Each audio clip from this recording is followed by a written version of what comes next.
우리를 사랑하시는 하나님께서 오늘 우리에게 주시는 말씀은 누가복음 22장 39절에서 46절 말씀입니다. 신약성경 135페이지 누가복음 22장 39절로 46절까지 교독하시겠습니다. 제가 먼저 받들어 읽겠습니다. 예수께서 나가사 습관을 따라 감난산에 가심에 제자들도 따라가더니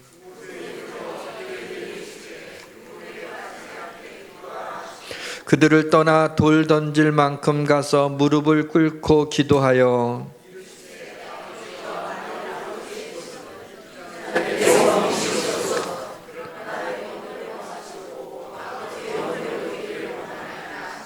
천사가 하늘로부터 예수께 나타나 힘을 더하더라.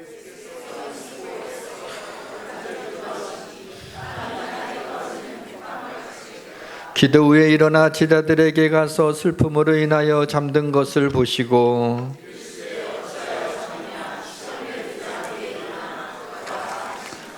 아멘.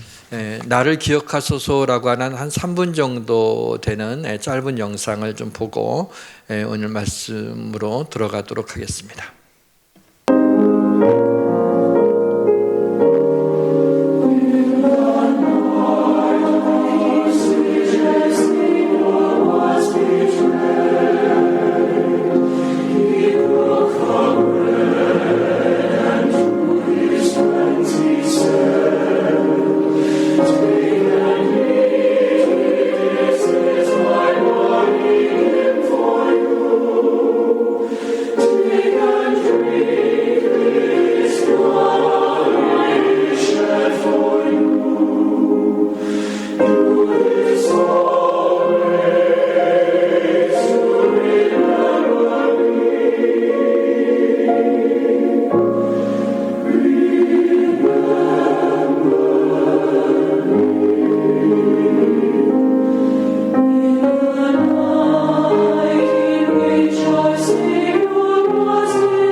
고난 주간을 앞둔 종료주일에 제일 먼저 떠오르는 장면은 겟세마네 동산에 엎드려 기도하시는 예수님의 모습입니다. 이 시간 우리 겟세마네 동산에 올라가 보도록 하겠습니다. 땀이 핏방울이 되도록 기도하시는 주님의 거친 호흡이 우리 귀에 들렸으면 좋겠습니다. 6월절 명절이 가까워지자 많은 사람들이 명절을 지키려고 예루살렘에 모이기 시작합니다.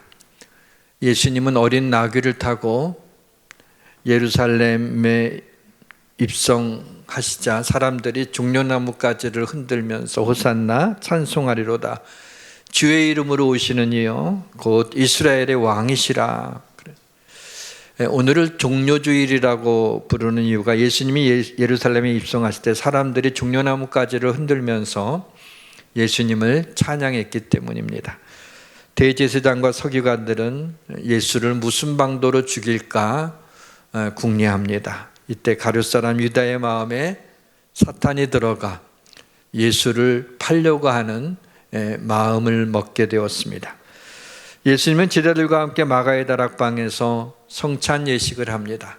떡을 주시며 이것은 너희를 위해 주는 내 몸이라 너희가 이것을 행하여 나를 기념하라 말씀하시고 잔을 주시면서 이 잔은 내 피로 세우는 새 언약이니 너희를 위하여 붓는 것이라고 하십니다. 이제는 더 이상 염소와 송아지의 피가 필요치 않습니다. 동물의 피가 필요치 않습니다. 오직 예수의 피로 영원한 속죄를 이루셨기 때문입니다.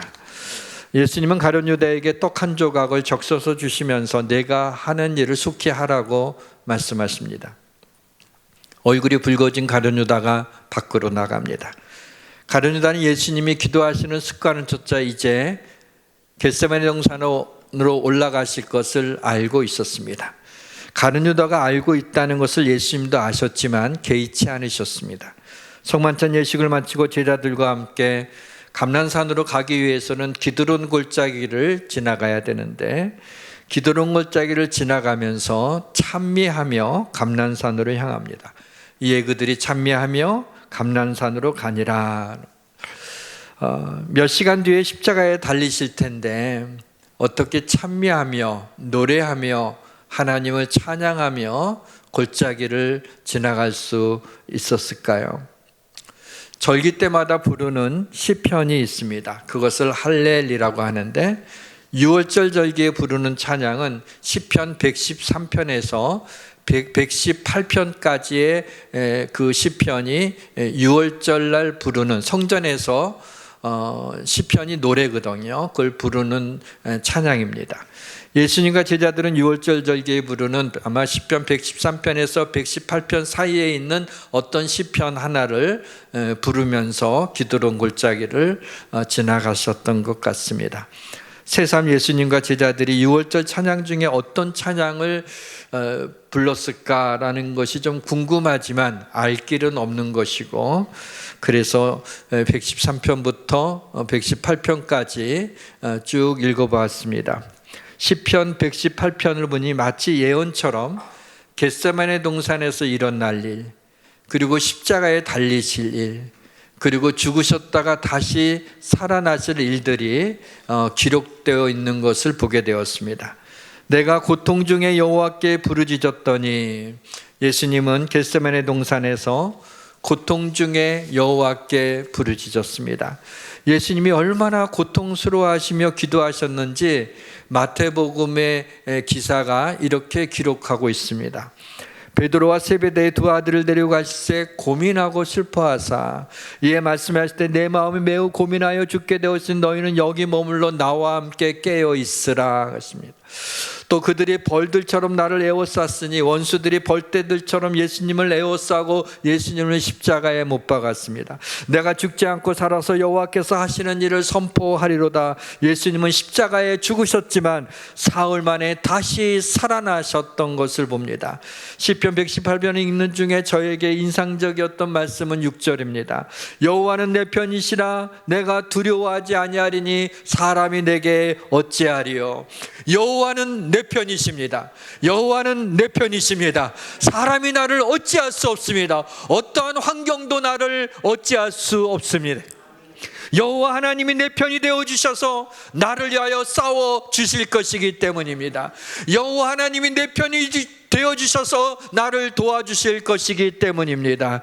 사랑하는 성도 여러분, 여호와 하나님이 내 편이 되심을 믿고 이 세상을 두려워하지 말고 담대하게 주님이 내 편이 되어주셔서 나와 함께 하심을 믿고 살아내시기를 주님의 이름으로 축원합니다. 모든 것이 잘 될 것입니다. 고난주간을 어떻게 보내야 될까요? 바울은 그리스도의 남은 고난을 내 육체에 채우겠다라는 고백을 하고 있습니다. 이 시간 예수님의 고난에 동참하기 위하여 이 고난주간 한 주간 동안 어떻게 보내야 될지 생각해 보려고 합니다. 성령의 기름 부으심이 우리 모두의 영혼을 촉촉히 적셔주기를 주님의 이름으로 축원합니다. 첫째로, 예수님의 고난에 참여한다는 것은 고난 중에 찬송하는 것입니다. 예수님은 현재의 십자가의 고통과 죽음의 그림자 너머에 있는 부활의 영광을 보며 제자들과 함께 기드론 골짜기를 찬양의 소리로 채우셨습니다. 예수님은 앞에 있는 기쁨을 위하여 십자가를 참으사 부끄러움을 개의치 아니하시고 찬양하셨습니다. 예수님과 제자들은 십자가 고난의 길목에서 하나님을 찬양하고 있습니다. 죽음의 그림자가 드리워진 곳에서 하나님을 찬양하고 있습니다. 바울과 실라가 귀신 들린 자에게서 귀신을 쫓아내자 그 이유로 인하여 깊은 옥에 가두어지게 됩니다. 한밤중에 바울과 실라가 기도합니다. 기도하고 하나님을 찬송하게 될 때 갑자기 큰 지진이 일어나고 옥문이 열리고 옥에 있는 사람들의 매인 것이 모두 벗겨지게 되었습니다. 고통 가운데 기도할 때 그 기도의 자리가 찬송의 자리로 변한 것입니다. 사랑하는 성도 여러분, 우리가 고난 가운데서도 아픔 가운데서도 하나님을 찬양하게 될 때 굳어진 내 마음에 지진이 일어날 것을 믿으시기를 바랍니다. 찬송할 때 모든 내 삶에 닫혀있는 것들이 열려지게 됨을 믿으시기를 바랍니다. 찬송할 때 내 삶의 모든 매인 것들이 다 벗겨짐을 믿으시기를 바랍니다. 유다 백성들이 바벨론 포로로 잡혀갔습니다. 유다는 자유를 잃어버렸습니다. 소망이 사라졌습니다. 더 이상 찬양 소리가 들리지 않았습니다. 우리가 바벨론의 여러 강변 거기에 앉아서 시온을 기억하고 울었도다. 그 중에 버드나무에 우리가 우리의 수금을 걸었나니. 유다 백성들은 바벨론 강변에 앉아서 시온성 예루살렘을 성전을 생각하면서 울었습니다. 더 이상 하나님을 찬양할 수 없어서 하나님을 찬양하던 수금, 그 하프를 버드나무가지에다 걸어놓고 더 이상 찬양할 수 없다고 울고 앉아 있습니다. 사랑하는 성도 여러분, 한때 내 영혼 깊은 곳에서 기쁘게 하나님을 찬양했는데 지금 그 찬양의 마음을 버드나무가지에 걸어놓고 있지는 않습니까?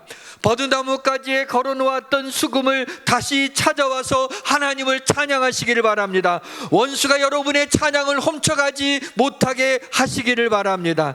죽은 자들은 여호와를 찬양하지 못하느니 적막한 데로 내려가는 자들은 아무도 찬양하지 못하리로다. 호흡이 있는 자마다 여호와 하나님을 찬양하시기를 주님의 이름으로 축원합니다. 사랑하는 성도 여러분, 눈물이 앞을 가릴 때 오히려 하나님을 찬양하십시오.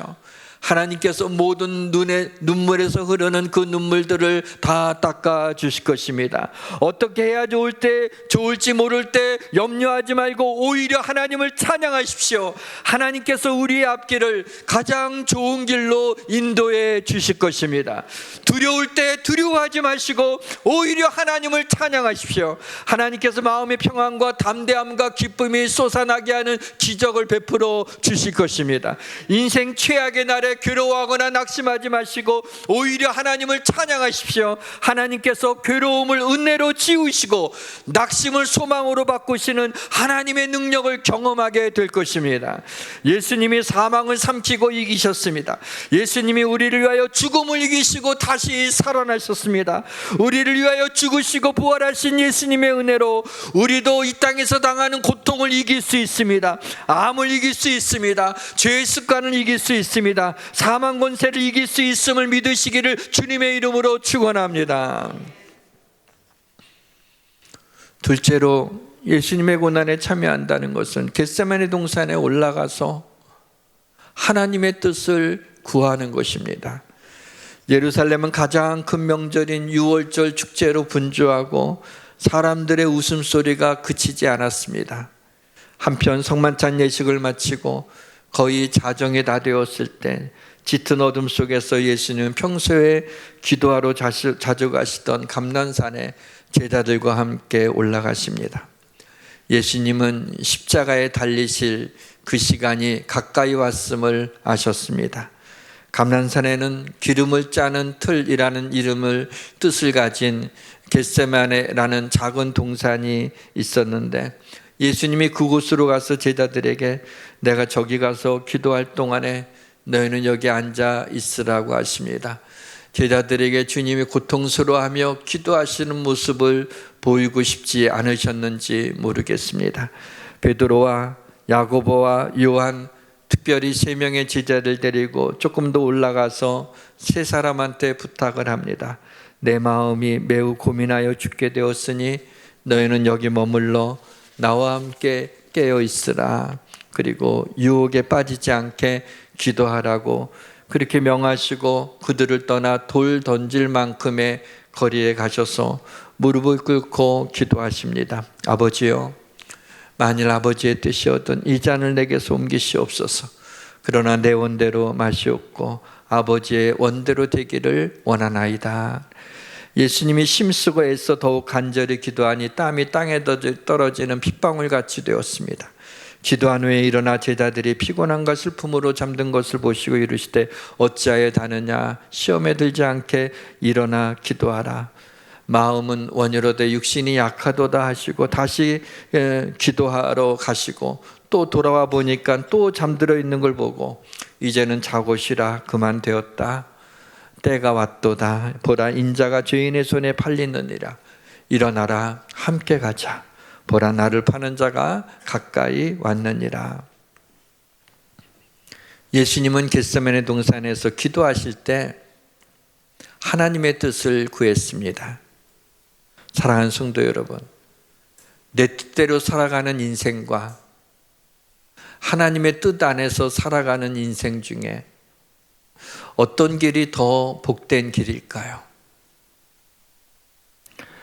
겟세마네 동산에서 있었던 하나님의 뜻을 구하는 예수님의 기도는, 이제 십자가의 길로 들어서는 이 예수님의 기도는 우리의 삶을 완전히 바꾸어 놓았습니다. 왜 살아야 하는지, 무엇을 위해 살아야 되는지, 어떻게 살아야 되는지 2000년 전부터 지금까지 수십억 명의 사람들의 삶을 바꾸어 놓았습니다. 사랑하는 성도 여러분, 하나님은 여러분의 삶을 위한 계획이 있습니다. 여호와께서 사람의 걸음을 정하시고 그의 길을 기뻐하시나니 그는 넘어지나 아주 엎드러지지 아니하면 여호와께서 그의 손을 붙드심이로다. 하나님은 한 발 한 발 우리에게 당신의 뜻을 보여주십니다. 우리는 우리의 앞날을 알지 못합니다. 하나님이 나를 통해서 무엇을 하시려는지도 우둔하여 잘 알지를 못합니다. 그러나 하나님의 뜻을 구하면서 한 발, 그리고 또 한 걸음, 마치 아기들이 걸음마하듯이 기도의 걸음마를 하며 하나님의 뜻을 구하게 될 때 때로는 그러면서도 우리는 넘어질 수 있습니다. 그러나 하나님이 또 붙들어 주실 것입니다. 그리고 한 발 한 발 당신의 뜻을 우리에게 보여주시며 그 하나님의 뜻 가운데 우리 인생길을 인도해 주실 것을 믿으시기를 바랍니다. 모든 고난에는 하나님의 뜻이 있습니다. 예수님이 십자가의 고난을 앞에 두고 하나님의 뜻, 아버지의 뜻을 구한 것은 우리가 이 땅에 살면서 삶의 고난이 왔을 때 기도하라고 하는 사인인 것입니다. 이 고난을 통해서 하나님께서 말씀하고 싶어 하시는 것이 무엇인지를 우리는 하나님 앞에 구해야 됩니다. 예수님은 제자들에게 어찌하여 다느냐, 시험에 들지 않게 일어나 기도하라고 하셨습니다. 예수님이 제자들에게 기도문을 알려주실 때, 주기도문을 알려주실 때에도 우리를 시험에 빠지지 않게 하시고 이렇게 기도하라고 말씀하셨습니다.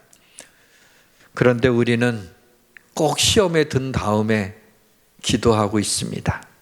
시험에 들지 않는, 시험에 빠지지 않는 유일한 방법은 기도하는 것입니다. 예수님이 아버지의 뜻을 구할 때 천사가 하늘로부터 예수께 나타나 힘을 더해 줍니다. 본문 43절에 천사가 하늘로부터 예수께 나타나 힘을 더하더라. 바울이 로마 황제 가이사 시저에게 재판을 받으려고 이제 배를 타고 많은 사람들과 함께 호송되어서 로마를 향해서 가고 있는데 여러 날 동안 큰 파도가 몰아치게 됩니다. 많은 사람들이 죽음의 위협 앞에서 두려워하며 먹지도 못하고 있었습니다. 바울은 무엇을 했을까요?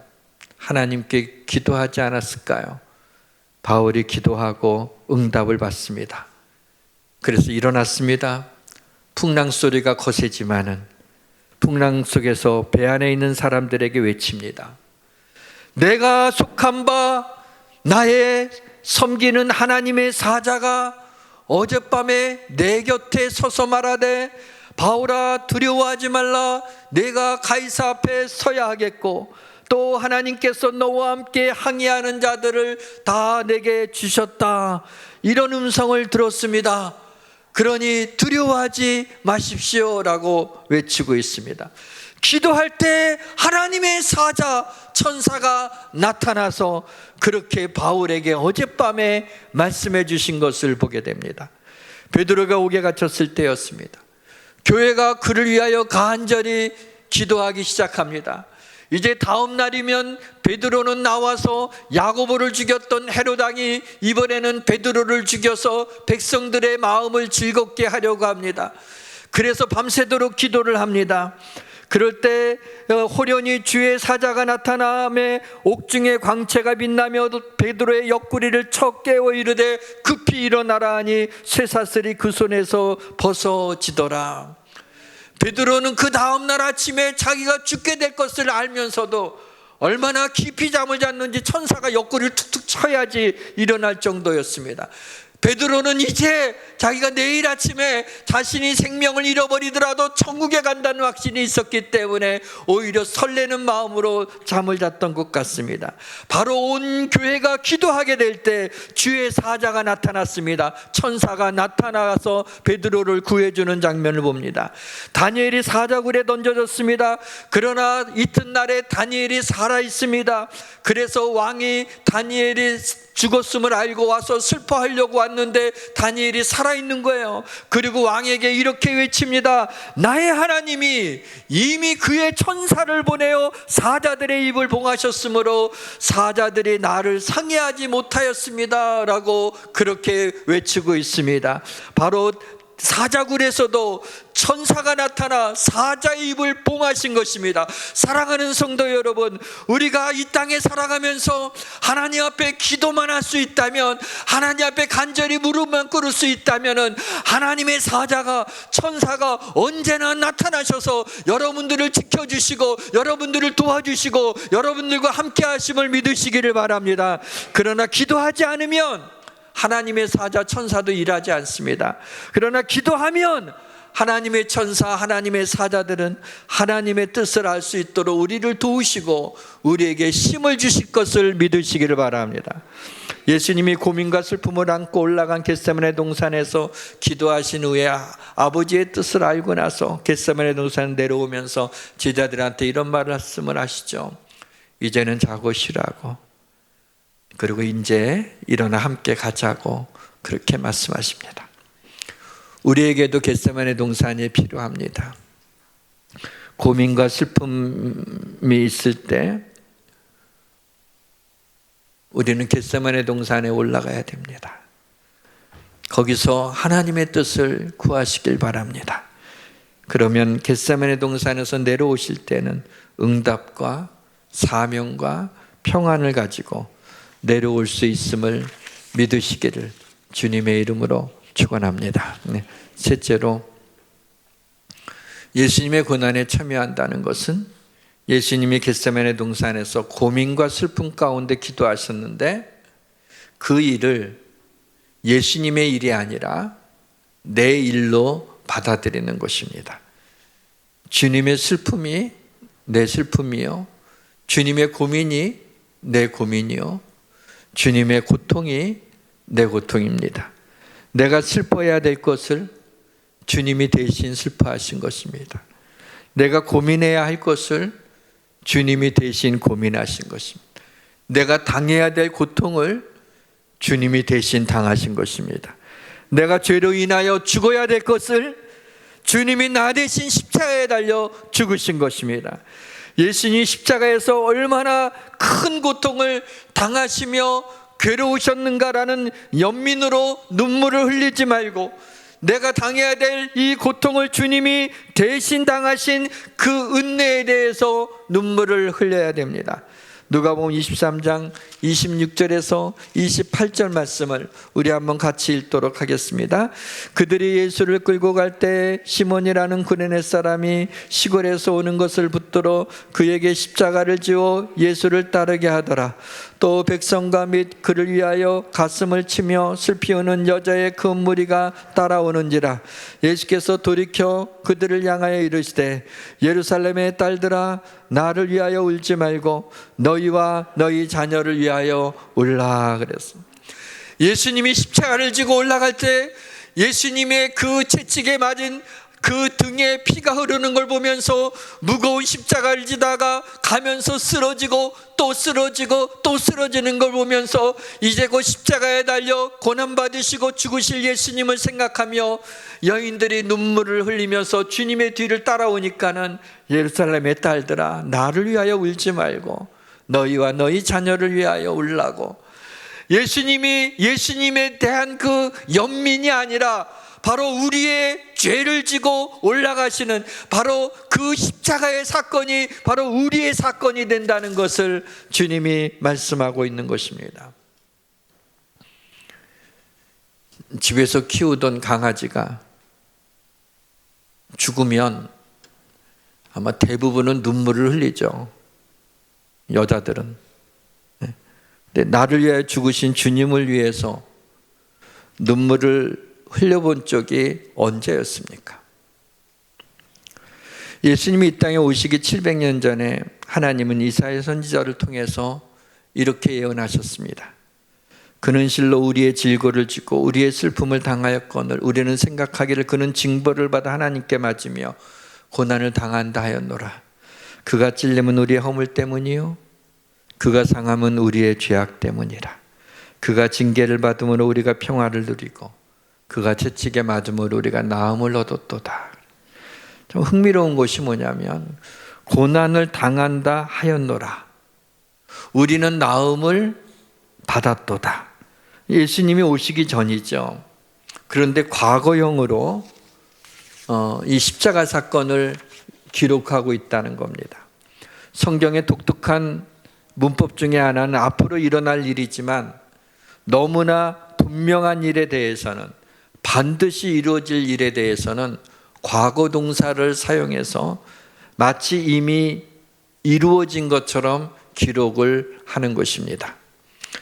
주님의 겟세마네의 기도는 나의 기도입니다. 주님이 당하신 조롱과 수치는 내가 당해야 될 조롱과 수치를 대신 당하신 것입니다. 주님이 채찍에 맞으심은 나를 위한 채찍입니다.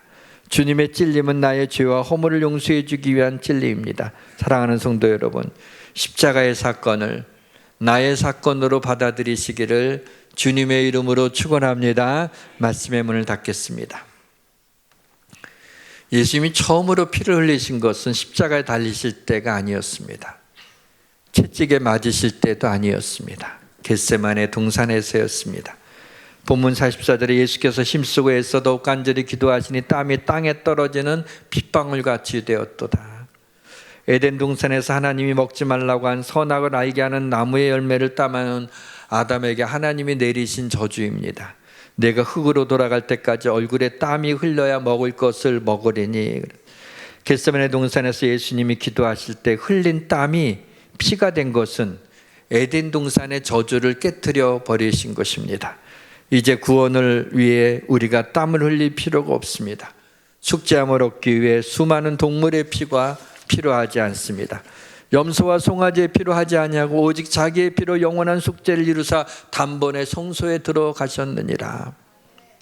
구약의 제사는 오늘날의 예배이지만 근본적인 차이가 있습니다. 제사는 동물의 피를 흘리는 희생제사로 제사 드린 사람의 죄를 사함받는 의식이었다면, 예배는 예수 그리스도가 십자가에 끌려 희생하심으로 우리의 죄를 사함받고 감사와 기쁨으로 하나님께 영광과 찬양을 올려드리는 축제인 것입니다. 느헤미야 8장에 보시면 제사장 에스라가 나무 강단에 서서 백성들 앞에서 하나님의 율법책을 낭독하고 그 뜻을 해서하여 백성들에게 그 낭독하는 걸 다 깨닫게 했습니다. 백성들은 율법의 말씀을 듣고 다 웁니다. 그러자 에스라는 오늘은 너희 하나님의 성일이니 슬퍼하지 말며 울지 말라. 이날은 주의 성일이니 근심하지 말라. 여호와로 인하여 기뻐하는 것이 너희의 시민이라 그랬습니다. 모든 백성이 이 말씀을 듣고 가서 먹고 마시며 나누어 주고 크게 즐거워합니다. 6월절에 낭독했던 시편 118편 24절에도 이날은 여호와께서 정하신 것이라 이날에 우리가 즐거워하고 기뻐하리로다. 시편 118편은 십자가 사건을 기록하고 있는 거예요. 바로 6월절에 불렀던 찬양입니다. 그래서 그러나 결론은 무엇입니까? 이날은 여호와께서 정하신 날이니 즐거워하고 기뻐하라는 것입니다. 여러분들은 교회에 나서 예배드리는 것이 하나의 의식이 되어서는 안 되는 거예요. 하나의 그냥 오늘도 그냥 의무를 다 했다라고 생각하시면 안 돼요. 교회에 나와서 하나님을 찬양하면서 기뻐하시기를 바랍니다. 성도들과 함께 사랑을 나누시고 즐거워하시기를 바랍니다. 하나님의 영광을 보시기를 바랍니다. 하나님과 만나시기를 바랍니다. 예수님의 고난에 참여한다는 것은 아까 말씀드렸지 고난 중에 여러분이 찬송하는 겁니다. 예수님과 제자들이 죽음의 그림자 너머에 있는 부활의 영광을 보면서 기드론 골짜기를 찬양의 소리로 채웠듯이 우리도 사망의 음침한 골짜기를 다닐지라도 부활의 영광을 바라보며 찬양하시기를 주님의 이름으로 축원합니다. 예수님의 고난에 참여한다는 것은 겟세마네 동산에 올라가 하나님의 뜻을 구하는 것입니다. 예수님이 심써 애써 더욱 간절히 하나님의 뜻을 구할 때 천사가 나타나서 힘을 더해 주신 것을 봅니다. 우리도 나를 향하신 하나님의 뜻을 여러분이 구하게 될 때 천사가 나타나 여러분에게 힘을 주실 것을 믿으시기를 바랍니다. 예수님의 고난에 참여한다는 것, 예수님의 고민과 슬픔을 내 고민과 슬픔으로 받아들이는 것입니다. 십자가의 사건이 내 사건이 되는 것입니다. 그래서 십자가에서 흘리신 피가 내 죄를 씻어주는 하나님의 능력이 돼서 우리는 구원받은 것입니다. 주님은 땀방울이 빗방울이 되도록 기도하셨습니다. 여러분은 헬스할 때 땀을 많이 흘리지만은 기도할 때 땀을 흘려보신 적 있으십니까? 꼭 이렇게 할 필요는 없지만 이번 여름에는 에어컨 없는 곳에서 열심히 기도해서 한번 땀 한번 훌쩍 날 정도로 나도 땀나게 기도했다고 언젠가 주님 앞에 가서 할 말 있도록. 그래서 저는 참 어렵게 사는 사람이 복이라고 생각해요. 아프리카나 필리핀이나 에어컨 없는 데가 많은데 얼마나 땀 흘리며 기도해요. 주님도 땀을 위해서 기도해요. 우린 너무 시원한 데서 기도하니까 땀이 안 나는 말. 땀나는 기도를 하시기 바랍니다. 예수님은 우리의 죄를 못 받게 하기 위해서 그분이 십자가에 못 박히셨습니다. 찬양합시다. 웬 말인가 날 위하여.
웬일인가 웬은행가 벌레 같은 나를 위하여 큰애 받으시는 주님, 그 십자가를 대할 때